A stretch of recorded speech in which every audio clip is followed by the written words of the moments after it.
गणेश चतुर्थी व्रत कथा। आज के इस युग में बच्चा से लेकर बूढ़े लोगों तक यही भावना रहती है कि हमारी हर मनोकामना पूरी हो।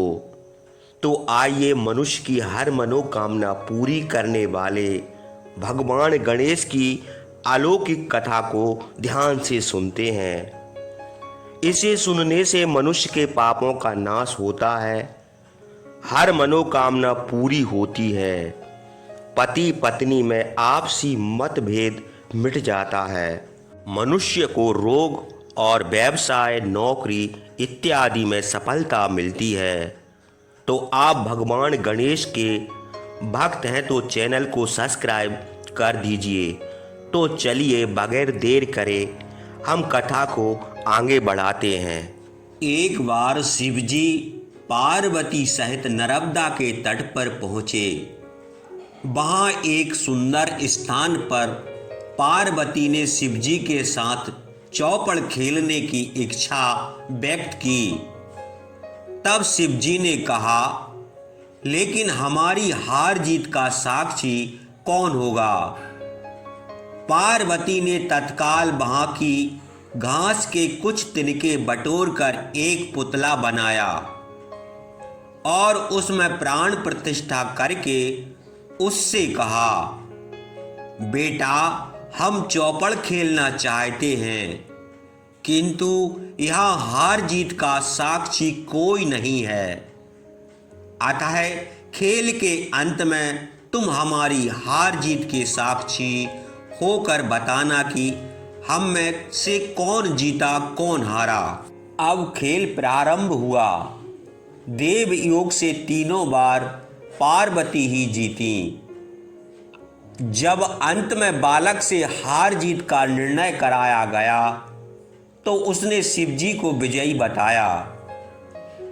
परिणाम मतः पार्वती ने क्रुद्ध होकर उसे एक पांव से लंगड़ा होने और वहां के कीचड़ में पड़ा रहकर दुख भोगने का शाप दे दिया।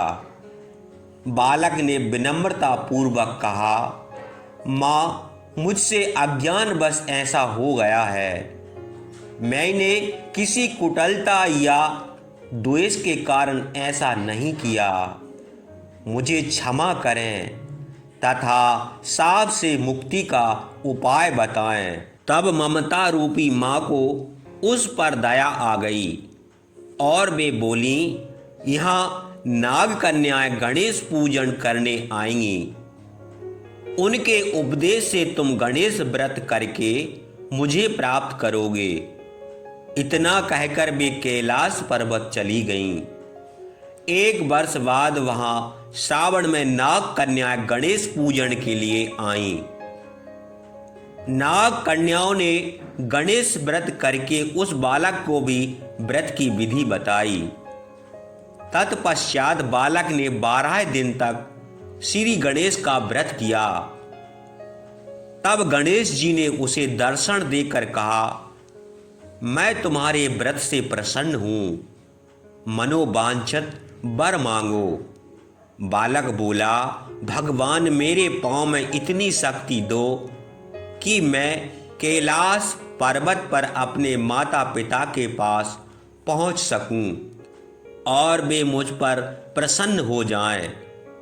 गणेश जी यथा यस्तु कहकर अंतर ध्यान हो गए। बालक भगवान शिव के चरणों में पहुंच गया। शिव जी ने उससे वहां तक पहुंचने के साधन के बारे में पूछा।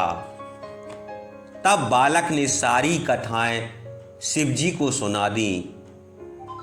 उधर उसी दिन से अप्रसन्न होकर पार्वती शिव जी से विमुख हो गईं। तदुपरांत भगवान शिव ने भी बालक की तरह 21 दिन तक श्री गणेश जी का व्रत किया, जिसके प्रभाव से पार्वती के मन में स्वयं शिव जी से मिलने की इच्छा जागृत हुई। वे शीघ्र ही कैलाश पर्वत पर जा पहुंची। वहां पहुंचकर पार्वती ने शिवजी से पूछा, भगवान, आपने ऐसा कौन सा उपाय किया जिसके फल स्वरूप मैं आपके पास भागी भागी आ गई हूँ। शिव जी ने गणेश व्रत का इतिहास उनसे कहा।